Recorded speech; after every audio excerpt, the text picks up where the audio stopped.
Good morning, everyone. Welcome to another episode of Danny's Life and Travel. And today I'm going to give you another update on the AMD stock. Now, this is going to take quite a while. There's a lot that's been going on. So let me first quickly open up. I'm just going to try and record my screen and just to show you what it is that's been going on. So just bear with a minute. Okay, let's just do this. Good. So hopefully by now you can see on the screen what I've got here. So I'm going to go through all the different arguments. So let's first go to AMD stock just to show you where we're at. So the stock has had a fall of 13% over 2 days. So you can see there it's gone down by 6.26% on Friday, another 7% on Thursday, and this was due to the reviews about the gaming side. So I'm just going to go through all of the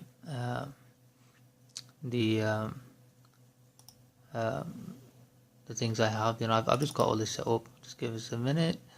So basically, I'll just use this to illustrate. I made this earlier.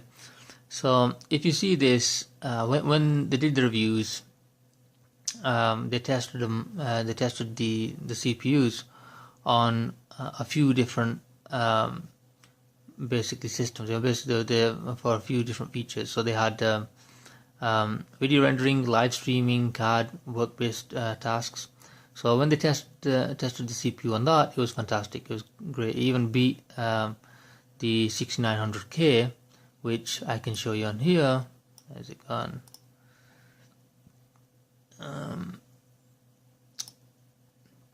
So where's that 6900K gone? I had it a minute ago, right here. So that's a 6900K. So this one, it was at $1,199, right? Yeah, and they brought it down to $999 or the $999. So it's still $1,000 CPU. Now I'm showing you this because a lot of people said, well, Intel has slashed their prices. Yes, they have, and these are the prices. This is what they slashed them down to. So it's still $999.99, still $1,000. Okay, and then you got the others. All of them have been slashed to some extent. But the main one was that one, and then there was the 7700K Kaby Lake, which is $300 now. Okay, so again, I'll come back to these. So let's go back to that diagram. So where's it gone? So first we got this. So video rendering, work-based tasks, it was great on that, and I even beat the 6900K on that. High resolution gaming, again, it was great on that. But again, I just want to be honest with you and say this basically relies on the GPU more than the CPU. So but still it was pretty much close enough to 6900K on this. The one where it went, had a sizable difference, I wouldn't say it completely failed because it's still pretty good. It's just it had a big gap, like 10-20%, maybe in some games even more. That was on 1080p. That was the lower resolution. And the majority of gamers have this. They have 1080p, it'd be 1920 10 by 10, 19 by 10, right? Resolution monitors. So that's what they'll be using, right? And that's true. Majority of people will have. So I did this little pyramid thing just to show people. Look, yes, the majority of people do have 1080. Even I'm recording this and I'm looking at the computer screen, and my screen is 19 by 10, so it's 1920 by 1080. So they're right, majority of people do have 1080p, right? And the way the reviewers did it was they lowered the settings, just to have normal settings and put it at 1080p and test it on that. So the load is on the CPU, and that's where it slowed down a lot, right?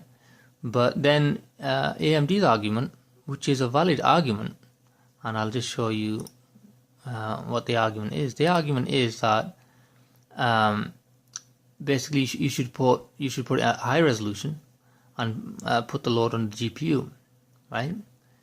Right, and I think it's a reasonable argument, because if you think about a real world, situation, nobody's gonna have a gaming PC. If you're really serious about gaming, right, you're not gonna have a gaming PC without a GPU. You're not gonna have it, right? So you can definitely have the GPU there. So what they're saying is, right, put it at highest resolution on the monitor. Yes, it's 1080p, but then the load will be, if you put higher settings, you don't put normal settings, you put, high settings or ultra high, the load is going to be on the GPU. It's going to be on the GPU, so you're fine, right? So then it'll be on par with the 6900K, and it's fine. So they have a point there. If we're looking at real world situations where what will someone have in their gaming PC, that's what they'll have, right?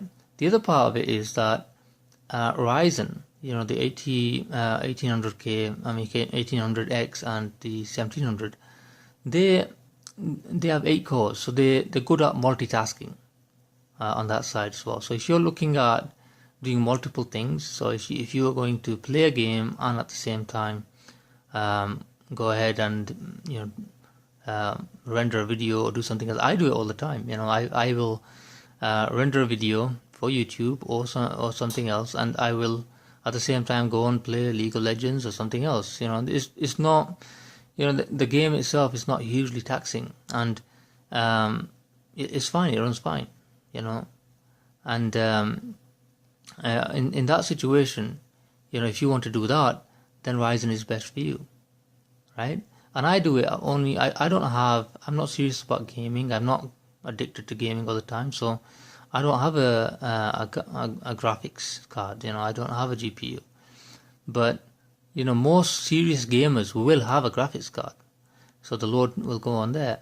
What they have done essentially is, if you really look at it, what they've done is they've taken a 6900K, which is 8 cores, right, and they have given you that for $499. That's what they've done, right? So you can multitask, you can do all the things, and still you only pay $499. Now, if you want to pay $1,000, and you want to get perfect 6900K performance, then fine. But this is close enough. I mean, for less than half the price, you're getting that performance, and so I think it's a great deal for that. And if you're multitasking and those kinds of things, then it's great for you. And if you're purely gaming, like I say, in real world situations, people are gonna have GPU anyway, so you're gonna use that. So it makes good sense. And one of the things I think they did was when they designed the Ryzen CPU, they also remember they have the Vega GPU coming out as well. So they probably thought of it as a package thing where, okay, we've got the CPU and then we've got the GPU, so we're going to use them together. And then if people want to multitask, they'll do it on the CPU will take on that load. But if people want to play purely games, high-end games, then the GPU will take that load. I think that was their plan, because obviously they have a product strategy, they have a roadmap, and they think these things through for years on end. So it makes good sense on that side. Now let's see what else I got here. So another thing I was looking at was let me just close this down. And I'll close. Let me just minimize this. Close this, minimize this. I think. Let me see. So I was looking at we're going on to the valuation of the stock, right? Okay. So I was really looking. I think the key thing here is, what is the stock? What's the stock's true value? What is the true value of the stock? Which is a very tough question, because a lot of people struggle to answer this. Because if you know what the true value of the stock is, then you can determine if the stock is, undervalued or if it's overvalued. Now, a lot of people have disagreements over this, but this is what I did. And it was a very simple calculation. Anybody can do it. So if you can see on my screen, you see that this is for GPUs. So I'll do GPUs first. So this is NVIDIA. So NVIDIA has 81.9% of the market share. AMD has 18% of the market share. Now, if you grab a calculator, so you've already got the result there. I did it before.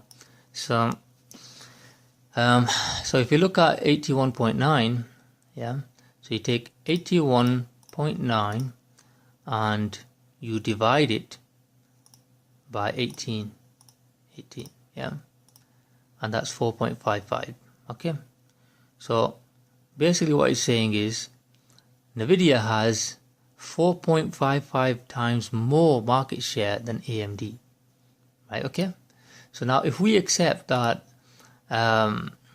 NVIDIA's fair market value, right now, if you look at NVIDIA's share price, let's go on NVIDIA, right, just to show you guys, that's wrong. I know that much. Everyone would be dying if that was true. So this is the true value of this is the real market share price. At the moment it's 98. People, there's a consensus. Everyone says it's about $90. Okay, for NVIDIA, right? So, but we are going to put it far lower. So if we say it's $50, right? So if we halve that, we say it's $50, and then we divide that by 4.55, right? That comes to $10.98. Okay, so I'm just going to grab another calculator here, and we're going to do the other side now.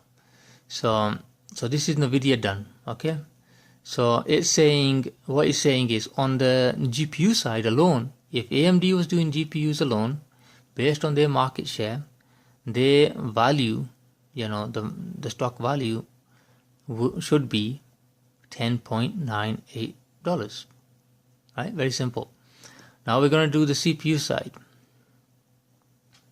So let's see, where do I have that? It's in one of these. So here we go. This is the CPU side. So on the CPU side, you see it says AMD versus Intel market share, right? I think you saw this chart in one of my previous videos as well. So if you look at Intel's market share, it's about 80%. And if you look at AMD's market share, it's close to 20%. I think it might be 17, right? But for this purpose, just to make it simple, we're going to say, let's say it's 20, right? And you can take a bit off at the end if you think, oh, it's not quite right, But let's just do that. So again, we do the same methodology. So you got 80. We already know that 20 is basically, we know that Intel is 4 times, it has 4 times greater market share than AMD, because 20 is 25% of 80, right? So what we do is we take Intel's market share, which we can go from here. I don't know if I can find it. Let me just go into this. I have it saved somewhere. Here we go, Intel. So Intel's market share, I'll just click on it just to bring it up, is $35.89. Okay, so let's just take that for a minute. So you've got $35, and if you divide that by 4, right, that gives us that 20%. That's 8.75. Okay, now if we look at these two together, so we've got 10.98. If we edit, copy, and if we add to that plus edit, paste, equals 19.73. This is what the share price should be at the moment, and this is very conservative. Now if any of you disagree, you say, oh, well, Intel and NVIDIA are at the, they're market leaders and they have no debt, and there's other factors in there. But just remember, when I did this, I halved NVIDIA's market share. I halved it. And if you disagree with me using the $35 Intel stock price, because of all those elements, or maybe something else I haven't thought of, which I would be glad if somebody could rip my argument apart. I would love to hear from them. Yeah, I would love to. I'd love to know if I'm missing something. But as far as I can see, I've been very conservative. So even if you disagree with the $35, I'm saying I'm using $35. I haven't even put the 90p on. 90 cents on. But if I'm using $35 and you disagree that, you can bring this down. So what this is telling you is right now the market, the value of the stock should be $19.73, right? That's what the value is. If you want to bring that down, you want to bring it to 17, that's fine. Yeah.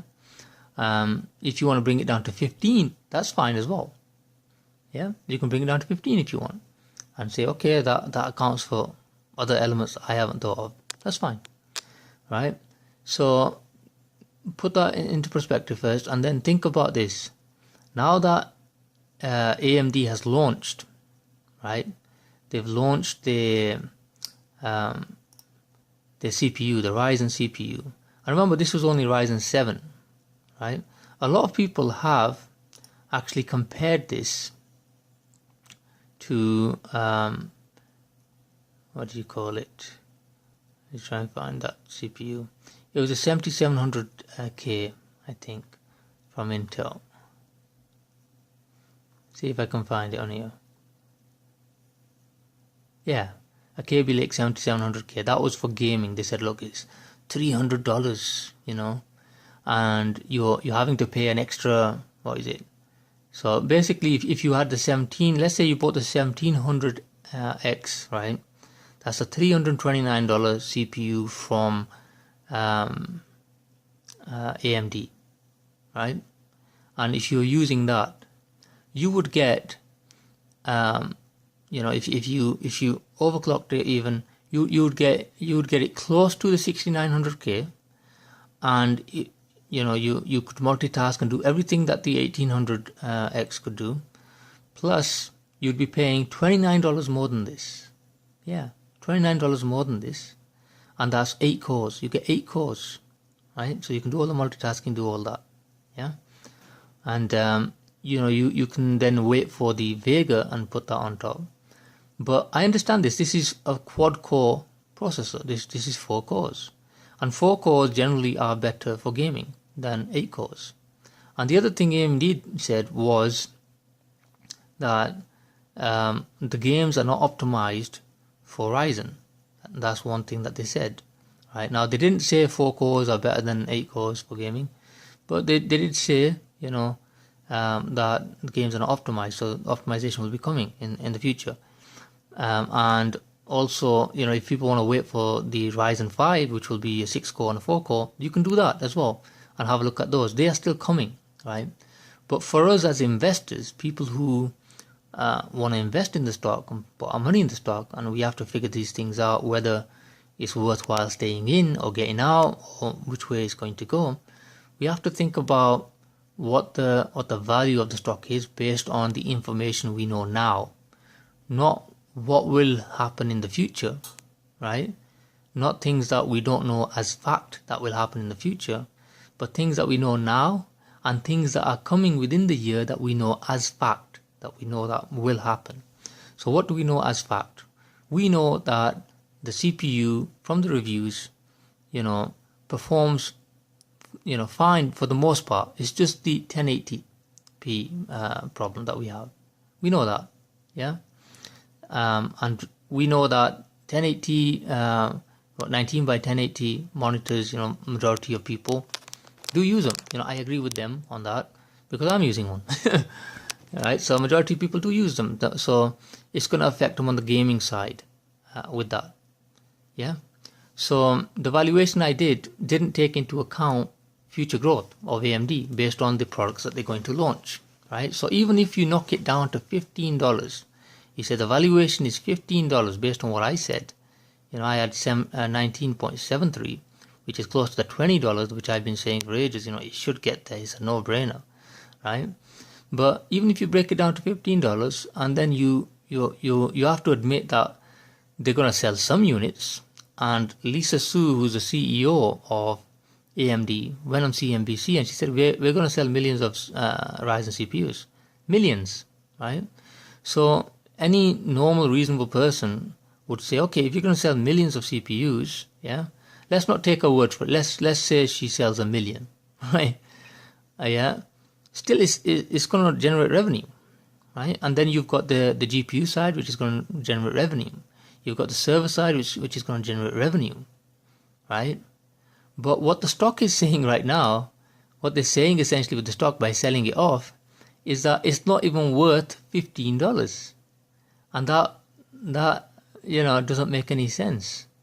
But if I have a look at this, if you go back for 1 year on this chart, so right now they're saying it's not even worth $15, which is where it was, 15.2, right?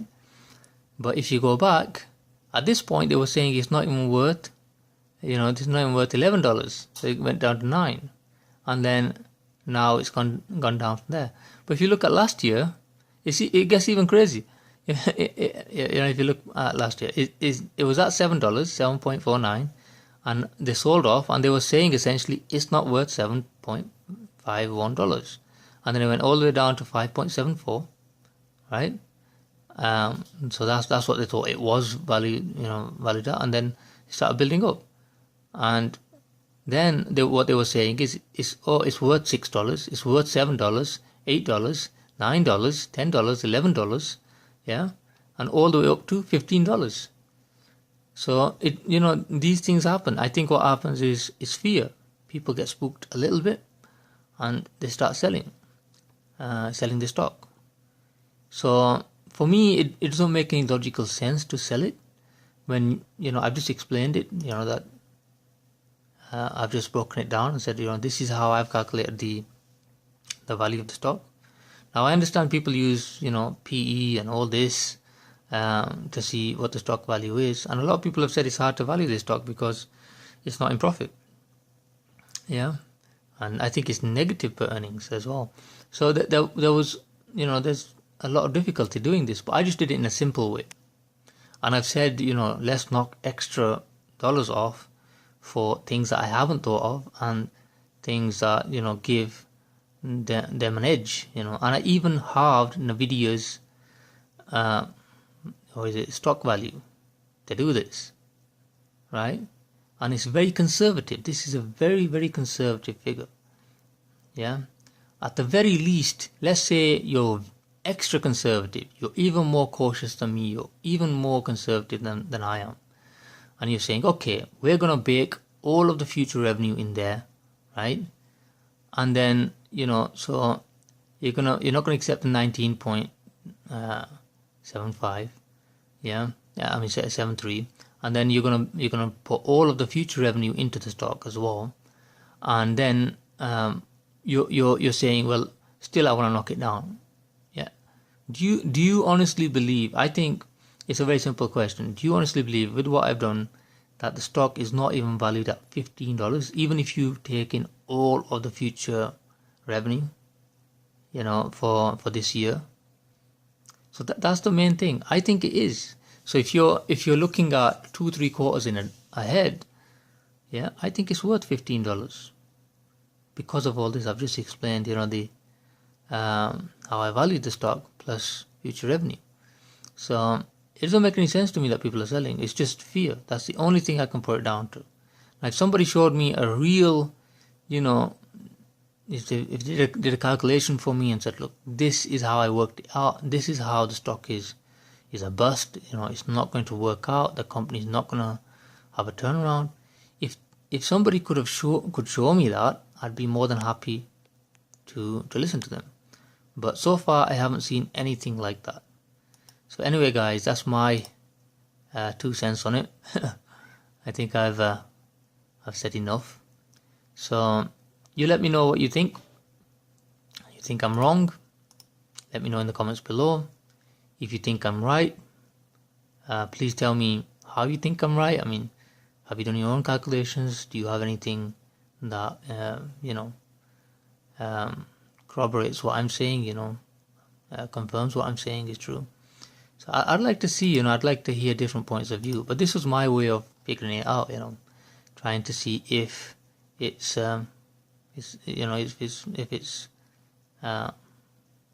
gonna go down a lot. And I looked at everything. I looked at the reviewers, yeah. And I'll show you one more thing as well whilst we're here.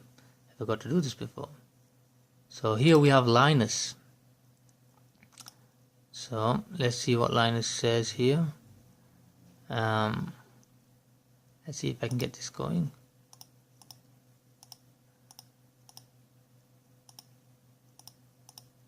Okay, let's see.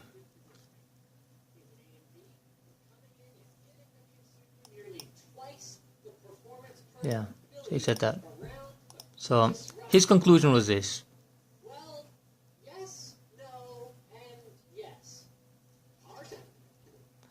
Okay. Our testing shows the top end 1800X sitting between the So he says 1600K the and 7700. the Ryzen CPU sits between the 6900K and the 7700K. I'll just reconfirm that. Sitting between the 6900K and 7700K. Okay, yeah. When it comes to single-threaded performance and hovering around but not quite matching the 6900K in our multi-threaded tests. So in the single core tasks, it's sitting between the 6900K and 7700K, and on the multi-threaded tasks is very close to the 6900K. And remember, we don't need this CPU to beat everybody. We just need it to be in that group in the high end. Remember, AMD hasn't been there, and just by being there, just by having that choice for consumers, for being there, they're going to sell some units, and that's the point. And I've been looking at Amazon and everywhere over the week, looking at if they've been selling the units, from the day of the launch. And I've seen many times sold out or two left, more on the way. This is all Amazon, and the reviews have been positive as well. So I've seen this time and time and time again. Everywhere I've gone, sold out. Either it's sold out, or 3 left in stock, 2 left in stock, or 2 left and more on the way.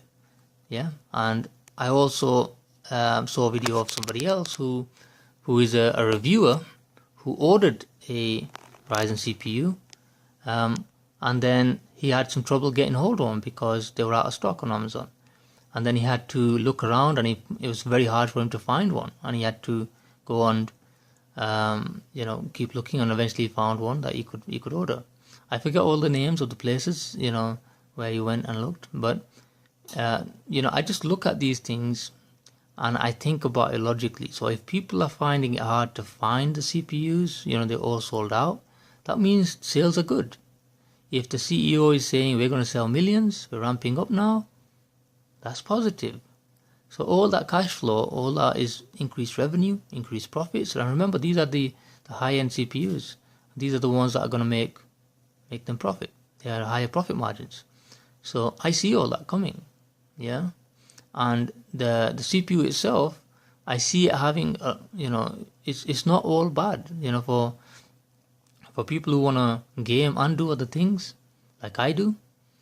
It's great, you should go for it. For people who just want to game all the time, yeah, you have 2 options. Either you wait for it to be optimized, yeah, or you wait for the R5, right, which is another option, and then see from there. Wait for that, see if that goes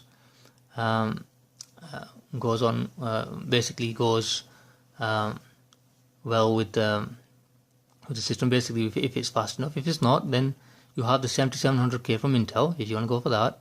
But the one thing that everybody seems to, all these reviewers don't seem to mention, and I find it strange, is that no normal person will have, who is serious about gaming, who is dedicated to gaming, nobody will have a PC build without a GPU. They won't have it. Yeah, and it is worth saying as well that these these systems that are going to be built for Ryzen will last for years, and the CPU, they're going to have upgrades on the CPU as well. So they'll have an upgrade on the CPU in the coming years. So that's going to work out. You're going to have that CPU, you can put it in the same motherboard that you've got, and it'll work fine. And the CPUs are going to get better. It's a new architecture, new CPU, so it's going to take some time, and it'll get better and improve in the future. But at the same time, I'm hoping with the optimization and the new CPUs that come out, it's going to get to a point where you can do your multitasking at the same time and play games at decent levels. Yeah, but remember, most people have a GPU, so the load will always go on the GPU. Majority, 95% of that load will be on the GPU. It's not going to be on the CPU anyway, right? So to judge it based on that and say, well, look, everyone's going to suffer if they buy this, it's not true. Because the load is going to be on GPU anyway. You won't notice much of a difference anyway. You'll be fine. Linus did some side-by-side comparisons. In the high resolution gaming, which is what everyone's going to go for anyway, 4K, they'll try, in the future, it's going to be fine. It actually beats the 6900K, I think, on the Tomb Raider game that I saw. So, so if you're thinking about the stock, as an investor, I'm holding it, and I'm going to continue to hold it.